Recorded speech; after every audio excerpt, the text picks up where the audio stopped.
Tonight on the program, mourners pay tribute to the late Queen Mother, while Loi Krathong celebrations were adjusted for the mourning period.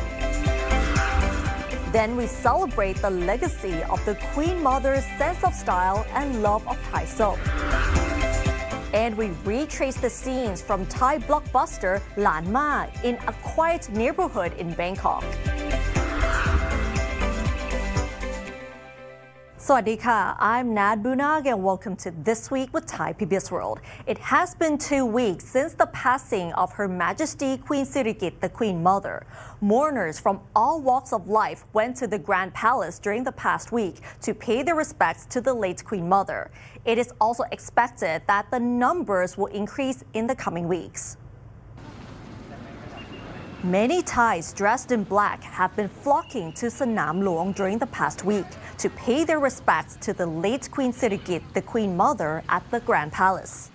Thai PBS talked to some of the mourners, many of whom expressed sadness over Her Majesty's passing, while reflecting on how she devoted her life to the country, which many of them witnessed from when they were young. รู้สึกปลาบปลื้มใจแล้วก็เห็นท่านตั้งแต่เด็กแล้วก็ค่ะคือรักท่านมากแล้วก็ชอบเรื่องผ้าไทยด้วยค่ะวันแรกที่ได้ข่าวสวรรคตนะคะโอ้ยนอนไม่หลับเลยค่ะเหนื่อยกับแผ่นดินไว้เยอะค่ะเหนื่อยกับพวกประชาชนไว้เยอะมากแกทำไว้เยอะมากเลยค่ะจนบรรยายไม่ถูกค่ะก็รำลึกถึงท่านมากค่ะแล้วก็เสียใจค่ะท่านจากไปก็ซาบซึ้งในพระมหากรุณาธิคุณของท่านนะคะเพราะว่าท่านก็ทำมาแบบเสียสละทุกสิ่งทุกอย่างนะคะแล้วก็เลยอยากมากราบท่าน Thai celebrities also came to pay their respects to the late Queen Mother, one such being the Miss World 2025 title holder Opal Suchata Chungsi. She told reporters about her personal impressions of the late Queen Mother and how her life has inspired her. เราก็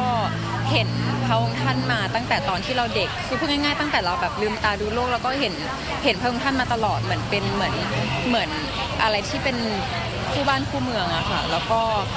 พอเราเริ่มโตมาแล้วก็เริ่มมีโอกาสได้ทำงานได้ประกวดนางงามแบบนี้เราก็มีโอกาสได้ใส่ผ้าไทยได้ทำอะไรเกี่ยวกับโครงการมะเร็งเต้านมด้วยเลยเป็นจุดเริ่มต้นให้เหมือนเราได้รับอินสปิเรชันจากพระองค์ท่านมาเยอะมากขึ้นอะไรเงี้ยค่ะแล้วก็ได้รู้สึกว่ามีความใกล้ชิดมากกว่าแค่โตมาแล้วก็เห็นอะไรเงี้ยCurrently, mourners can pay tribute before a portrait of the late Queen Mother in the Sala Sahathai Samakom Pavilion until this Sunday, November 9th. Then, the venue will move to the Dusit Mahaprasad Throne Hall inside the Grand Palace, where the royal remains of the Queen Mother are enshrined. So far, around 3,000 mourners have visited the Grand Palace each day. But that number is expected to rise to more than 10,000 daily from this Sunday. The Bangkok Metropolitan Administration is preparing Sanam Luang to accommodate the increasing number of mourners. Bangkok Governor Talat said that city officials are prepared to handle up to 20,000 mourners per day, providing various conveniences such as shuttle and regular bus services, free volunteer-run motorcycle taxis from screening areas to the palace, food and drinks courtesy of the palace, wheelchair services for those with disabilities, first aid stations, and mobile toilets. The public will be able to pay their respects before the royal remains in the Dusit Mahaprasad Throne Hall of the Grand Palace from the Sunday from 9 a.m. to 12 p.m. This week's tributes coincided with Loi Krathong this past Wednesday. Nationwide celebrations took place as normal, but with the addition of cultural elements and light displays to suit the mourning period. In Ayutthaya, many fireworks lit up the sky behind the Ayutthaya Historical Park as part of the Loi Krathong Sai Lai Prateep event, during which 19,993 krathongs were floated along the river to pay respects to the late Queen Sirikit, the Queen Mother. A traditional Khon dance was also performed to honor the late Queen Mother, who played a significant role in preserving and restoring Thai traditional performances for many decades. In Kamphaeng Phet Province, the celebration started off with a musical performance in tribute to the late Queen Mother, which included a series of drone light shows depicting the late Queen Mother, as well as messages of condolences and respect. Many locals were also seen floating their kratongs on a water slide, where they could also witness an illuminated mock-up of a gigantic kratong and a royal barge displayed in the middle of the river. In Roi Et Province, meanwhile, a number of large and colorful kratongs were on display along the waterways. Some also carried pictures of the late Queen Mother. There were also cultural performances such as Khon. As for Bangkok, many Thais flocked to the Rama 8 Bridge to float their kratongs on the Chao Phraya River. This is among the most popular spots for Loi Kratong in the city. 33 parks under the BMA's administration were also open for the public to join the celebrations, many of which have been toned down in line with the mourning period. Her Majesty Queen Sirikit, the Queen Mother, has long been considered a style icon who celebrated and promoted Thai heritage around the world. Her dresses, made of Thai silk, woven by various local communities across Thailand, captivated the international community. These dresses are on display for mourners to see, along with the 8 styles of Thai national costumes initiated by the late Queen Mother herself. To pay tribute to the late Queen Mother, we now remember her legacy at the Queen Sirikit Museum of Textiles.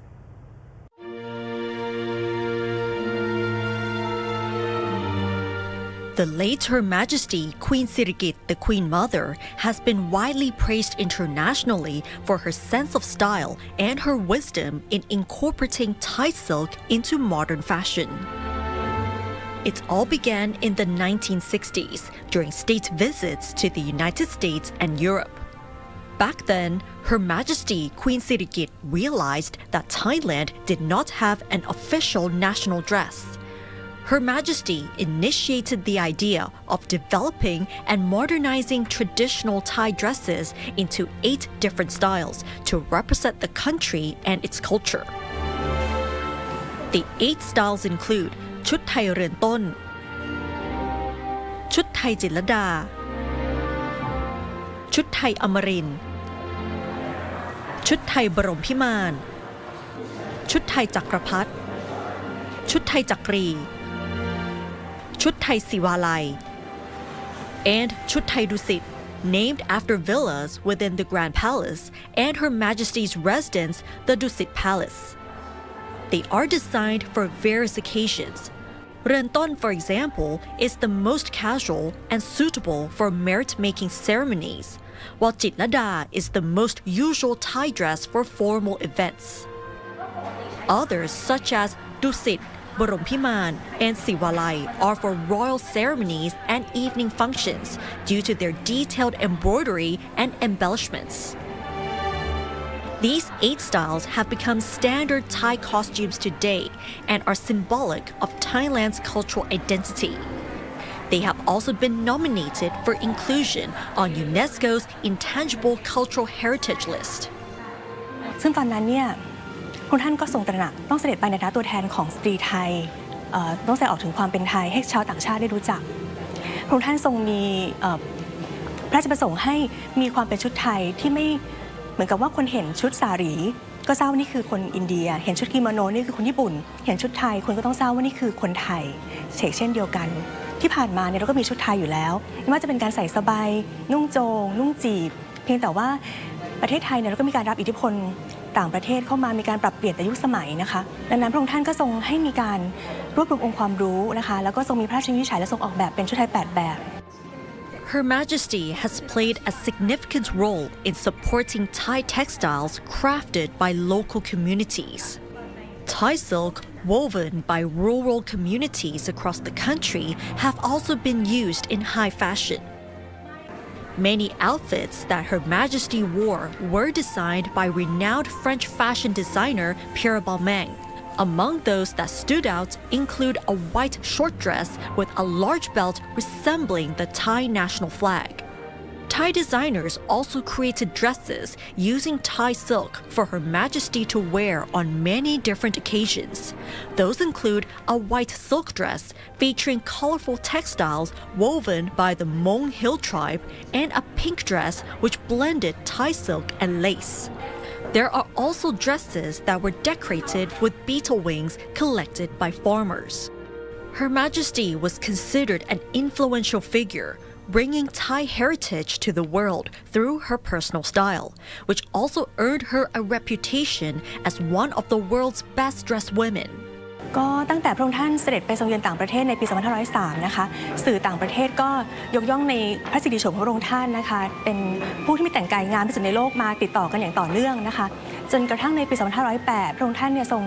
ได้รับการยกย่องเป็น1 ใน 12 สุภาพสตรีที่แต่งกายงามที่สุดในโลกค่ะ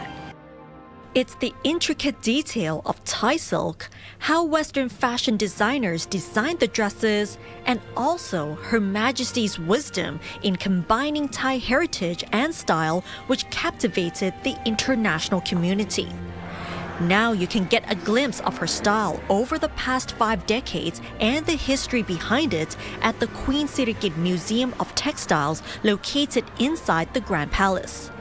Entry is currently free for mourners who are visiting to pay respects to the late Queen Mother. Nat Bunag reporting for Thai PBS World. And now let's talk about the increasing cost of living in Bangkok. Among such woes is public transportation. The maximum fare for the BTS SkyTrain in Bangkok has increased to 65 baht. The proposed increase aims to help cover the system's operating losses and rising costs. This will, however, impact the city's commuters as their cost of living rises even further. Public transportation is vital in Bangkok, a city of over 11 million people. Train systems like the BTS and MRT help commuters avoid heavy road traffic during rush hours. Recently, BTS fares increased from 15 to 62 baht to 17 to 65 baht, mainly due to higher operating and maintenance costs, especially on extended routes such as Moshit to Kukot, Onnut to Keha, and Wong Vien Yai to Bang Hwa. อย่างที่หนูจะไปเกษตรกันวันนี้ค่ะปกติก็แบบไป15 บาทอะไรเงี้ยแล้วส่วนมากก็จะไปเซฟวันกันแล้วมันจะแบบแค่15 บาทอยู่เพิ่มมาเป็น40 กว่าบาทมีเพื่อนหนูที่แบบเดินทางมาโรงเรียนด้วย BTS ใช่ไหมคะเมื่อเช้ามันก็เพิ่งบ่นมาเลยว่ามันขึ้นเยอะมากจนนั่งรถเมล์เลยภาพรวมก็กระทบแน่นอนนะเพราะรายได้กับรายจ่ายมันไม่บาลานซ์กันก็น่าจะกระทบค่อนข้างโดยตรงอยู่แล้วเพราะว่ายังไงเราก็ต้องใช้ขนส่งสาธารณะอยู่แล้วอะค่ะ Some commuters working in the city rarely use a single mode of transport to get to the office. They often have to pay for connecting trains or motorbike taxis to reach to their destinations. According to an article from Institute of Southeast Asian Studies on mass transit pricing and fares in Bangkok, Bangkok's train fares rank among the highest in Asia, both in actual costs and when compared to the incomes of the city's lowest earners. Dr. Sumed Ongkitikun, Vice President and Research Director for Transportation and Logistics Policy at the Thailand Development Research Institute, or TDRI, explains that the so-called repeated initial entry fee occurs because passengers pay a fixed charge each time they move between a main line and its extensions, which are run under separate concessions. เราพัฒนาระบบรถไฟฟ้ามาเราไม่ได้อยากให้เป็นอย่างนี้นะเราอยากให้รถไฟฟ้าเป็นโครงข่ายอยู่ตรงไหนของกรุงเทพก็ขึ้นค่าโดยสารขึ้นรถไฟฟ้าได้อย่างเหมาะสมถ้าเดินทางไกลก็อาจจะจ่ายแพงหน่อยถ้าเดินทางใกล้ก็อาจจะจ่ายถูกหน่อยแต่ไม่ใช่ว่าให้แค่เดินทางระยะทางเท่ากันแต่แค่ต้องเปลี่ยนสายกับไม่เปลี่ยนสายค่าโดยสารต่างกันเท่าตัว Meanwhile, the BTS concession for the main line from Moshit to Onnut is to end in 2029. Dr. Sumet sees this as an opportunity for the Bangkok Metropolitan Administration to revise the contract with the concessionaires. 1. ต่อสัญญาสัมปทานเนี่ยจะเป็นยังไง 2. อัตราค่าโดยสารที่ควรจะเป็นยังไงและอันที่ 3 ที่เรากำลังคุยกันก็คือเรื่องค่าโดยสารร่วมของรถไฟฟ้าระบบอื่นๆด้วยเพราะในปัจจุบันเนี่ยนะครับสายเดียวสีเขียว65 บาทก็ถือว่าค่อนข้างแพงแล้วนะครับถือว่าค่อนข้างแพงแล้วแต่ถ้ามีการต่อเดินทางต่อเนื่องสายอื่นหรือเดินทางต่อไปในระบบอื่นมันยิ่งทำให้ค่าเดินทางมันยิ่งแพงเข้าไปใหญ่แล้วมันก็ไม่ดึงดูดให้คนมาใช้ระบบขนส่งมวลชนเท่าที่ควร A path to lower prices may come through the Railway Transport Act and the Act on the Management of the Integrated Fare System. These laws could allow the government to set an average initial fare of about 17 baht between the BTS and MBA, allow fair revenue sharing, and ease the burden on passengers. ต่อไปในอนาคตอย่างสายสีเขียวเนี่ยนะครับถึงแม้จะมีการแก้ไขสัญญาสัมปทานเนี่ยเขาต้องมามีการใช้ระบบการขออนุญาตแล้วในการอนุญาตเองเนี่ยตัวพรบขนส่งทางรางเองเนี่ยก็จะมีการกำหนดในเงื่อนไขในเรื่องของการกำหนดอัตราค่าโดยสารแล้วTo be fair, the BMA has cleared a 36.4 billion baht debt to BTS for the Green Line extensions. Other payments remain for operations on routes heavily used by residents and visitors. What's next is whether any changes will come up in 2029 when the mainline concession ends, as living costs continue to rise. Warisala Sehan reporting for Thai PBS World. With high-level visits to Thailand this year, Canada is vowing to strengthen its ties with the country in a number of areas. The Canadian ambassador emphasized the importance of trade and defense cooperation with Thailand, adding that Canada has the expertise to help accelerate Thailand's decarbonization efforts. Frank Hanshi has more details. With over 60 years of bilateral relations with Thailand, Canada is looking to further strengthen collaboration across various fields. One of the most important aspects of this relationship is trade. The Embassy of Canada recently hosted a reception for the Team Canada Trade Mission at the National Museum, aiming to raise bilateral trade to the next level. Against the backdrop of Thai traditional architecture, business leaders from both countries came together to reaffirm their commitment to deepening bilateral ties. Thailand is Canada's second largest trading partner in ASEAN. So our bilateral trade was 6.2 billion in 2024. Most of that is in Thailand's favor, I'm pleased to say. And that's fine with Canada because it's two-way trade. And again, the diversification of trading relationship, I think, is also something many countries are undertaking. This is something that Canada has also taken to heart as well. We recognize the need to diversify, and we do have a lot to offer. So it actually, during my time here, since 2023, there has been numerous Canadian delegations. You know, first there was the women's-led delegation in 2023, and then we also had in May of 2025 the Team Canada Trade Mission. So that was over 140 delegates from close to 100 organizations and companies who came to Thailand, and we organized matching sessions. So it's not just delegation coming and doing site visits. We actually have them go inside, if you like, a speed dating format where they meet with Thai companies. In addition to trade, the ambassador also vowed to strengthen defense ties with Thailand. Following the visit of Canada's Chief of the Defense Staff, General Janine Carrigan, the ambassador stated that both countries are discussing a memorandum of understanding to take their collaboration to the next level and deepen defense engagement. She made history as the first woman to be appointed the Chief of Defense Staff for Canada. So that's for all the three forces, Air Force, Navy, as well as the Army. And I was very privileged to be here to welcome her to take part in the Indo-Pacific, the Indo-Pac meeting that took place in Hua Hin. It was, as you mentioned, it was the first time ever that we had a Canadian Chief of Defense Staff to visit Thailand.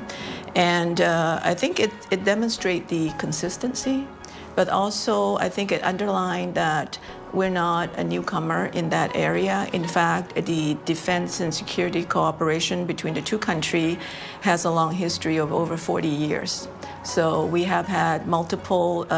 training together with the Thai military training academy, of course, in all range of areas, including languages, of course, because we're very fortunate that in Canada we have two official languages, so we're able to provide English as well as French training to the personnel. So it's been a long time with the collaboration. With more initiatives from both sides, Ambassador Ginikorn foresees greater defense collaboration in the future. Since beginning her posting to Bangkok, Thailand has seen several changes in the central government. Despite political instability, the ambassador emphasized that the key to sustaining bilateral relations lies in building on common interests. I think all leaders really do want to genuinely make a difference and accomplish what they can, and each period has different challenges because it's also what's taking place not only in Thailand at that moment, but it's also the consideration outside the external development as well. So in the engagement, we of course, everyone has a different personality, but that's why I think if at the base of it, if the interest is genuinely to find a common ground and to find ways to move forward to each other's mutual benefits, that's really the basis of our engagement. We really do go in trying to look for a win-win situation. For us, it's a mutually beneficial but also mutually supporting relationship, because both Thailand and Canada are very dependent on exports. Yeah. You know, it's really crucial to our prosperity. We're both middle power countries, and I think we have a lot to share with each other. And that is the, I think, approach that I take with each leaders. And I think because of that common interest, it's easier to find that connection and to find ways to move forward. Fenkan Shi reporting for Thai PBS World. And now we're going to visit a quiet neighborhood in Bangkok's Thonburi district. Before you think that there's nothing interesting there, this particular area has become the talk of the town following the global success of a Thai film, Lan Ma, or How to Make Millions Before Grandma Dies. This area called Talat Phlu is now seeing a new life as fans retrace the film scenes and connect with its charm. John Marvin Elau tells us how cinema is reshaping this local community.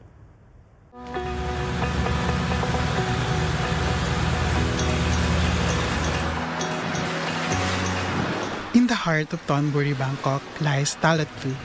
a close-knit Thai Chinese neighborhood where families have lived for generations. Here, morning begins with the smell of grilled pork, the rumble of the train, and the rhythm of daily life that's both ordinary and cinematic.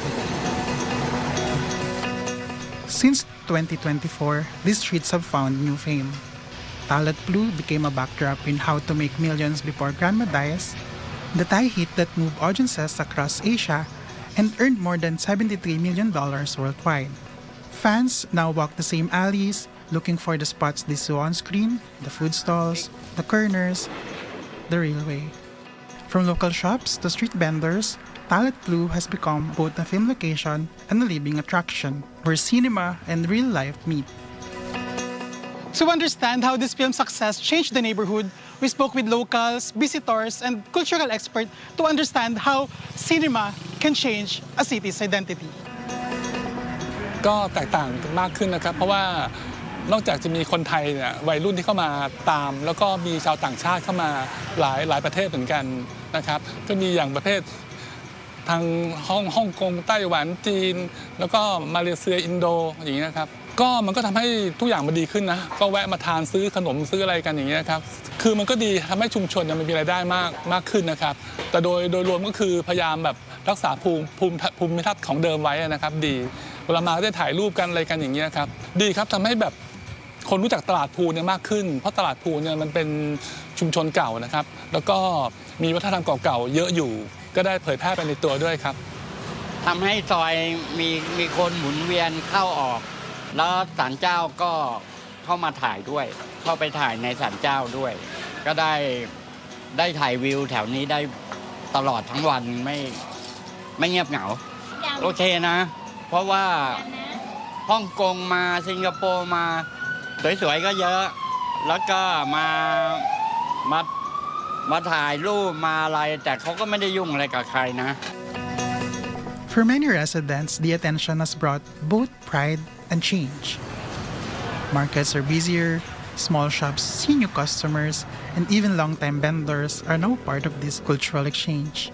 What was once just a backdrop of daily life has become a destination where fiction meets familiarity. I wanted to visit the place because of the movie How to Make Millions Before Grandma Dies, and I'm such a big fan of it. So I decided to visit it and search everywhere. Actually, the place is not familiar to me, but it felt familiar in my heart because the movie showed how the community here in Talat, Phlu make it so homey.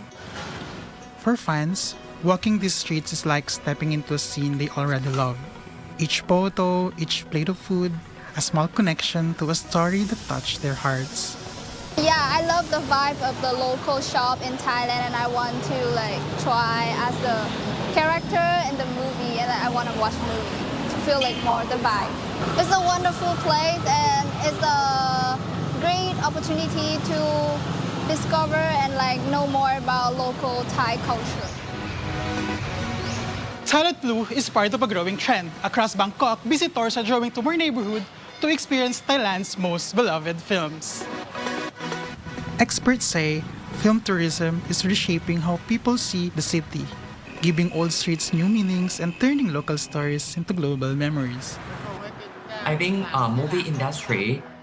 contribute a lot to the image and soft power of a country because this is how you portray your country perception, towards the world. I've talked to some of foreigner friends, and after they watch it Lanma, they really want to come to visit the neighborhood, Talat Phlu, right? But after it was set as the setting of this movie,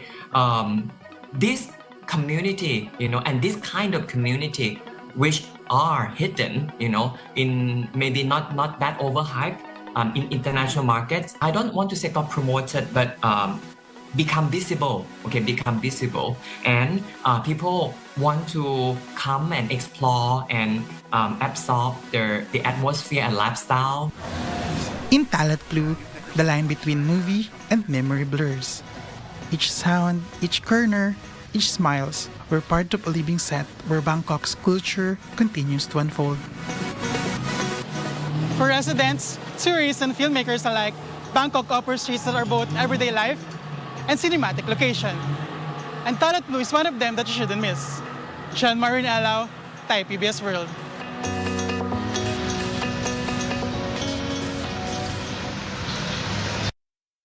All right, and that's all for this edition of This Week with Thai PBS World. Join us every Friday at 10:30 p.m. only on Thai PBS. You can also follow us on social media and our website, thaipbsworld.com, for all the latest stories and analyses about Thailand. Thanks for watching, and we'll see you next week. สวัสดีค่ะ